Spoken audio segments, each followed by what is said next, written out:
Welcome to Rashmi Gowda YouTube channel. ಇವತ್ತು ನಂದು ಫಸ್ಟ್ನೇದು long video ಆಗಿರುತ್ತೆ. ಏನಂತಂದರೆ ಫಿಶ್ ತರಿಸಿದ್ವಿ.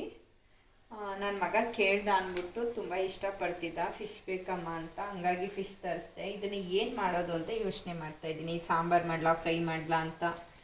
ಇದನ್ನು ನೋಡಿ ಕಬಾಬ್ಗೆ ಒಡಿಸ್ಕೊಂಡಿದ್ದೀನಿ. ಇದು ನಾವು ಇಲ್ಲಿದೆಲ್ಲ ತರಿಸಲ್ಲ, ನಾನು ಇಲ್ಲಿ ಟೌನ್ದೆಲ್ಲ ತರಿಸಲ್ಲ. ಯಾಕಂತ ಅಂದರೆ ಅದು ಗಲೀಜು ನೀರ್ದೆಲ್ಲ ಕೊಟ್ಬಿಟ್ಟಿರ್ತಾರೆ.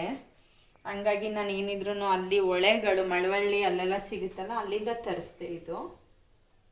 ಇದು ಮಟನ್ನು ಅಷ್ಟೇ, ನಾವಿಲ್ಲಿ ಕಟ್ಕೆದೆಲ್ಲ ತೊಗೊಳ್ಳಲ್ಲ. ಯಾಕಂತಂದರೆ ಅದು ಸೊತ್ತೋಗಿರೋದು, ಅದು ಇದು ಮರಿದು ಕೂದ್ಬಿಡ್ತಾರೆ ಅಂತ ನಾವು ಹಳ್ಳೀಲಿ, ನಮ್ದು ಇಲ್ಲೇ ಹಳ್ಳಿನೇ ಅಲ್ವಾ, ಪಕ್ಕನೇ ಟೌನ್ ಪಕ್ಕನೇ ಹಳ್ಳಿ ಎಲ್ಲ ಇದೆ ಅಲ್ವಾ, ಅಲ್ಲಿ ಕಟ್ ಮಾಡ್ತಿದ್ರು ಕುರಿನ, ಮೇಕೆ ನಮ್ಗೆ ಗೊತ್ತಿರೋರೇನೆ. ಹಂಗಾಗಿ ಅಲ್ಲಿ ತರಿಸ್ಕೊಂಡೆ ನಾನು. ನೋಡಿ ಇಷ್ಟೊಂದು ಇದು ಬಂದಿದೆ, ಇದು ಫ್ಯಾಟ್ ಬಂದಿದೆ, ಇದು ಮರಿ ಮಟನ್ನಲ್ಲಿ. ಹಂಗಾಗಿ ಇದನ್ನು ಸಪ್ರೇಟ್ ಎತ್ತಿ ಡಿವೈಡ್ ಮಾಡಿಬಿಟ್ಟಿದ್ದೀನಿ. ಇದು ನೋಡೋಣ, ಇದು ಸಾಂಬಾರು ಮಾಡ್ತೀನಿ ಮತ್ತು ಇದು ಕಬಾಬ್ ಮಾಡ್ತೀನಿ. ಇದನ್ನು ಯೋಚನೆ ಮಾಡ್ತಾಯಿದ್ದೀನಿ ನೀವು ಏನು ಮಾಡಬೇಕು ಅಂತ. ನೋಡೋಣ, ನನ್ನ ಮಗ ಬಂದಮೇಲೆ ಅವನಿಗೆ ಕೇಳ್ಬಿಟ್ಟು ಅವ್ನು ಏನು ಕೇಳ್ತಾನೆ ಅಂತ ಅದನ್ನ ಕೇಳ್ಬಿಟ್ಟು ಮಾಡ್ತೀನಿ, ಓಕೆನಾ.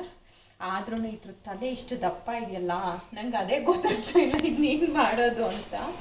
ನೋಡೋಣ, ಓಕೆ. ಈಗ ಟೈಮ್ ಆಯಿತು, ನಾನು ಅಡುಗೆ ಮಾಡಬೇಕು. ಆಮೇಲೆ ಸಿಗ್ತೀನಿ, ಓಕೆನಾ. ಎಲ್ಲರೂ ಸಪೋರ್ಟ್ ಮಾಡಿ. ಇದು ನನ್ನ ಫಸ್ಟ್ನೇದು ಯೂಟ್ಯೂಬ್ ಚಾನಲ್ ಆಗಿದೆ. ಪ್ಲೀಸ್ ಸಪೋರ್ಟ್ ಮಾಡಿ ಅಷ್ಟೇ.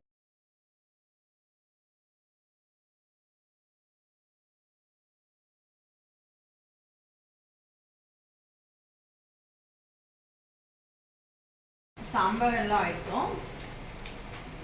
ಮುದ್ದೆಗೆ ಇಟ್ಟಿದ್ದೀನಿ. ಇವಾಗ ಕಬಾಬ್ ಬೇಯಿಸ್ಬೇಕಷ್ಟೆ. ಚಿನ್ನು ಹೇಗಿದೆ? ಫಿಶ್ ಕಬಾಬು ಮತ್ತು ಸಾಂಬಾರು, ಮಟನ್ ಸಾಂಬಾರು. ಸಾಕು ಸಾಕು, ನನ್ನ ತಟ್ಟೆ ತರಿಸ್ಬೇಡಿ.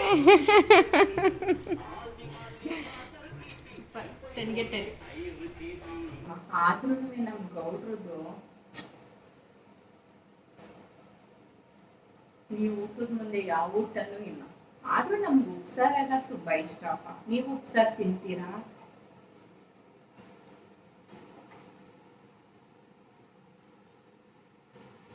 ತುಂಬ ಚೆನ್ನಾಗಾಗಿದೆ.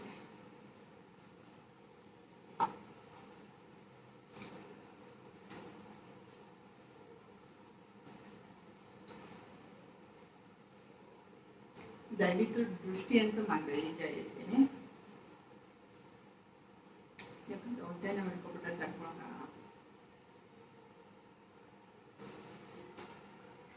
ಆದ್ರೆ ಈ ಮೋಡಕ್ಕೆ, ಈ ಊಟಕ್ಕೆ ಇನ್ನೂ ತಿನ್ನಲ್ಲ ಅಂತ ಅನ್ಸುತ್ತೆ. ಇಲ್ಲಿಗೆ ಈ ವಿಡಿಯೋನ ಎಂಡ್ ಮಾಡ್ತಾ ಇದ್ದೀನಿ. ಇದೇ ರೀತಿ ವಿಡಿಯೋಸ್ಗಳನ್ನ ಮಾಡಬೇಕು ಅಂತ ಅಂದ್ಕೊಂಡಿದ್ದೀನಿ. ದಯವಿಟ್ಟು ಸಪೋರ್ಟ್ ಮಾಡಿ, ಸಬ್ಸ್ಕ್ರೈಬ್ ಮಾಡಿ ರಶ್ಮಿ ಗೌಡ ಯೂಟ್ಯೂಬ್ ಚಾನಲ್ನ.